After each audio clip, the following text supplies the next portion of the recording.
Senku Ishigami was an ordinary student with an extraordinary brain. When a strange light turns all humans into stone, Senku wakes up after thousands of years in a world ruled by nature. Instead of giving up, he uses science to challenge the Stone Age and revive mankind. The episode starts with our big-hearted but not-so-smooth hero Taiju, who finally decides it's time to confess his feelings to his childhood friend Yuzuriha. After probably overthinking it for the last 10 years, he rushes to the school science lab to inform his genius best friend Senku about his life-changing mission. Senku, being Senku, doesn't react like a normal human. Instead, he casually says he'll support Taiju from the lab, and even offers him a so-called love potion. Taiju immediately refuses because, surprisingly, he wants to confess using honesty, not suspicious lab chemicals that might melt someone's face off. Some students nearby overhear love potion and get way too interested, but Senku clears it up. It's not magic, just gasoline made from plastic. Meanwhile, Taiju is shaking with nerves because he's always been scared that confessing could ruin his friendship with Yuzuriha. But today, he chooses courage over fear. He finds her standing under a tree trying to fix something with a red ribbon, because of course she looks adorable during a confession scene. From a distance, a few classmates are watching like it's a live drama episode. Senku, however, calmly says he thinks Yuzuriha will say yes. Either he believes in love or he just enjoys being right. Taiju takes a deep breath, ready to finally speak, and then the universe says, nope. A strange green light suddenly spreads across the sky, covering everything in seconds. Taiju instinctively jumps in front of Yuzuriha to protect her, which would be very heroic if the light immediately turned both of them and every human on Earth into stone statues. Just like that, humanity is paused. No movement, no sound, total silence. It's like the world rage quit existence. But inside the stone, Taiju's mind is still awake. In complete darkness with no way to move, he keeps thinking about Yuzuriha. His love literally becomes his mental life support. While the world stays frozen, Taiju's out here running a full emotional monologue in his head for thousands of years. That's some serious dedication. Eventually, after who knows how long, cracks start forming on his stone body. The shell breaks apart and Taiju collapses onto the ground, finally free in a world that looks like nature hit the reset button. Skyscrapers are gone, forests are everywhere, and people are still standing around as very detailed lawn decorations. He runs back to the tree and finds Yuzuriha's statue still there, the tree now massive after centuries of growth. Standing in front of her, he finally confesses his feelings to a rock. Romantic, yes. Slightly tragic, also yes. He apologizes for not protecting her and realizes that thinking about her is what kept him sane all those years. Nearby, he spots a message carved into the tree by Senku, telling him to follow the river downstream, because apparently even in the Stone Age 2.0, Senku still leaves notes like a genius Boy Scout. Taiju follows the river and finally finds Senku, who has also broken free. Senku drops the biggest spoiler of all time. It's now the year 5738. That means humanity has been stoned, not that kind, for about 3,700 years. Senku explains he stayed conscious by counting every second in his head. While Taiju survived on love, Senku survived on math. Nerd power wins again. Senku shows him a small shelter he built and says rebuilding civilization isn't exactly a one-man science project. He always believed Taiju would survive because of his strong will and even stronger feelings for Yuzuriha. Now the two of them team up to restart humanity from scratch. Taiju handles the physical work, collecting food every day using pure muscle power. Senku, meanwhile, judges his choices like a disappointed cooking show host, saying half of it isn't even edible. Still, Taiju brings back enough to keep them alive. One day, Taiju finds a stone statue of a tough-looking high school guy near a cave. Inside, he sees grapes and a weird setup dripping liquid from the ceiling. He thinks, wait, are we not alone? But nope, it's just Senku's science trap. The cave contains bat droppings, which produce nitric acid. Yes, humanity's comeback story starts with bat poop. Science, it's beautiful. Senku believes this acid helped him break free from the stone. To test it, he pours small amounts on stone-covered birds. Slowly, they discover the stone layer can be dissolved. Then, Senku suggests mixing alcohol with the acid to make something stronger, a revival fluid. So Taiju goes from confession mode to winery assistant, collecting grapes so they can ferment them into wine and extract alcohol. For a whole year, they keep experimenting, mixing alcohol with nitric acid to create a new liquid Senku proudly names nitol. After many tries, they finally succeed. A bird's stone shell cracks and falls away, bringing it back to life. Their first real win in this stone world.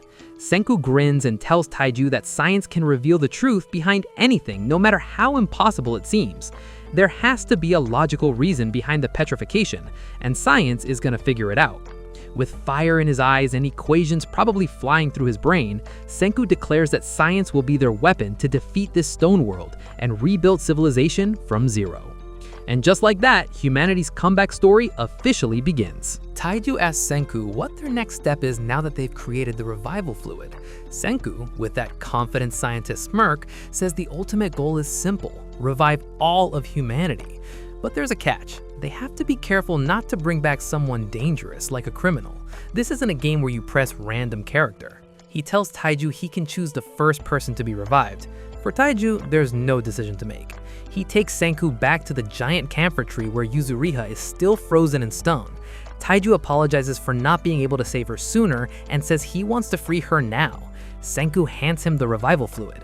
But Taiju suddenly refuses. Not because he's scared, but because Yuzuriha is still petrified without clothes, and reviving her like that would be way too awkward. Even in the stone world, this man has manners. So instead, he decides to carry her back to camp first. Unfortunately, nature has other plans. Out of nowhere, a lion appears. Senku quickly explains that the lions that once lived in zoos are now top predators. Since they haven't seen humans walking around for thousands of years, they might hesitate. But that hesitation won't last forever, and without weapons, they stand no chance. Taiju immediately offers to act as a human shield, because of course he does. But Senku reminds him that restarting civilization requires both muscle and brain, and they can't afford to lose either. With no other choice, Taiju rushes Senku towards the statue of the strongest high schooler they know, Tsukasa. Just as the lions corner them again, Senku throws the revival fluid. The stone cracks. Tsukasa wakes up, takes one look at the situation, and knocks out a lion with his bare hands like it's a warm-up exercise. The rest of the lions run away immediately, probably reconsidering their life choices. Taiju is beyond impressed. Tsukasa calmly says he'll handle the fighting from now on. Senku, however, watches carefully, already sensing that someone this strong might not be easy to control in a lawless world. Tsukasa decides they shouldn't waste a lion and says they should respect the cycle of life by using its meat. Welcome to Stone World survival mode. Back at camp, Taiju promises the still petrified Yuzuriha that they'll free her soon once they make more revival fluid. Senku gives Tsukasa a proper introduction to their little science base, showing off their progress. Tsukasa notices they haven't eaten much meat and casually volunteers to become the team hunter, because apparently punching lions is just part of his resume. Soon, Senku and Tsukasa work together to preserve meat, and for the first time, they enjoy a proper meal near the sea. It almost feels peaceful. Almost. Then Tsukasa casually smashes a giant rock nearby, revealing a petrified human inside. Yeah, that peaceful vibe, gone. Later, Senku asks a big question. What's one of the most useful materials for rebuilding civilization? His answer is calcium carbonate, lime. Taiju immediately goes into collection mode, gathering piles of seashells like he's speedrunning a beach scavenger hunt. Senku explains lime has 4 important uses: improving soil for farming, making mortar for buildings, creating soap to fight bacteria, and he suddenly stops himself. Tsukasa praises Senku's intelligence, but Senku quietly suspects Tsukasa may have his own ideas about this new world. The next morning, Taiju keeps collecting shells while Tsukasa stares at the ocean, unusually quiet. He begins talking about how no one truly owns the land or sea, then shares a story from his childhood. A boy once tried to gather seashells to make a necklace for his sick sister, but a cruel drunk adult stopped him, claiming the beach belonged to him. After telling the story, Tsukasa walks up to a nearby stone statue and punches its head off. Just like that, the person inside is gone forever. Tsukasa calmly says they should not revive greedy, corrupt adults from the old world. The stone world is pure, he says. They should only bring back kind young people and build a better society without the ugliness of the past. Senku firmly disagrees. He says science isn't about choosing who deserves to live. His goal is to revive every single human, no matter who they were before. And just like that, the real conflict begins. Not humans versus nature, not survival versus extinction, but Senku's world of science versus Tsukasa's world of strength. And this is only the beginning. After spending more time with Tsukasa, Senku starts to realize something important and dangerous. Tsukasa isn't just strong, he has his own vision for the future, and it doesn't include reviving everyone. That means the revival formula itself could become a weapon in the wrong hands. So Senku begins thinking of a way to keep the exact method a secret. Right then, Taiju comes running in, beyond excited, holding a full jar of revival fluid. He proudly announces that they finally have enough to free Yuzuriha. Tsukasa immediately shows interest. Senku, acting calm as ever, says he'll explain, but inside, he's already planning his next move. Back at camp, Senku examines the jar and says the amount still isn't enough to safely revive a person. He tells Taiju to go back to the cave for more nitric acid, but Tsukasa steps in and volunteers to go himself, clearly wanting to learn more. The moment Tsukasa leaves, Senku drops the act. He admits he lied on purpose to keep Tsukasa away from the real process. Time is short, so the group quickly prepares the true revival fluid, a precise mix of nitric acid from bat droppings and alcohol distilled from fermented grapes. Together, it forms nitol, a solution strong enough to break the stone shell without harming the human inside. Meanwhile, Tsukasa reaches the cave and instantly figures out that nitric acid is the key. On his way back, he begins destroying the statues of adults, believing that some people don't deserve to return to the world. For him, this isn't murder, it's cleansing.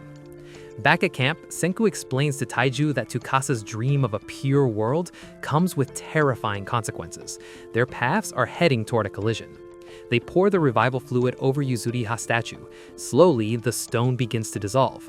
Senku theorizes that petrification may have worked like cryostasis, preserving the human body perfectly for thousands of years. The stone breaks. Taiju catches Yuzuriha gently as she regains consciousness, confused but alive. The reunion is emotional, quiet, and powerful. But there's no time to relax. Senku lays out two plans. Plan A, they split up and Senku works alone. Plan B, they stay together and prepare to fight back against Tsukasa using science. Taiju and Yuzuriha choose Plan B instantly, no hesitation, teamwork over fear. Not long after, Tsukasa returns and calmly admits he has already killed people trapped in stone. He believes his actions are justified if they lead to a better world. Taiju stands in front of his friends, ready to protect them, even though he just watched this guy one-punch a lion. Senku fires a bolt from a crossbow. Tsukasa catches it, mid-air, like it's nothing. He counters with a knee strike to Taiju's stomach, dropping him instantly. Still, Tsukasa praises Taiju's toughness. Taiju, struggling to breathe, says he doesn't want to fight, he just wants Tsukasa to stop destroying people. When Tsukasa threatens Yuzuriha, Taiju collapses from emotional shock and exhaustion. Since they can't agree, Tsukasa leaves, warning them to not interfere again. Senku realizes just how dangerous Tsukasa really is. His strength and reflexes are beyond normal human limits. When Taiju wakes up and wants to chase him, Senku stops him. Fighting strength with strength won't work. They need science weapons. So the group sets out towards Hakone, a volcanic region rich in natural resources. On the way, they try to calculate their position, but Yuzuriha surprises them by recognizing a landmark, the Great Buddha of Kamakura, still standing after thousands of years. Seeing it brings back memories of her childhood. She quietly cries, thinking about her lost family and friends. Senku and Taiju comfort her, promising they'll bring everyone back someday. Senku briefly considers mining the statue for bronze, but Taiju immediately shuts that idea down. Even the stone world has some sacred boundaries. They continue across the mountains, surviving on mushroom soup, camping under the open sky, and crossing rivers on a small raft like a low-budget survival documentary. Senku later notices small traces of stone still on Yuzuriha's toes and applies more revival fluid to fully restore her. He also points out the crack-like marks on their bodies, permanent scars from petrification. Back at the old camp, Tsukasa returns and realizes they're gone. He quickly understands that Senku tricked him. Knowing Senku's mind, he guesses they're searching for materials to build weapons. He just doesn't know what kind yet. Eventually, the group reaches a new area near hot springs with a clear view of Mount Fuji. Senku announces their next big goal: move beyond the Stone Age and enter the Age of Science by creating gunpowder. Thanks to Japan's volcanic land, sulfur, one of the key ingredients, will be easy to find. What they don't know is that Tsukasa has been quietly following their footprints the entire time, and now he knows exactly what Senku was planning. The battle between science and strength is getting closer.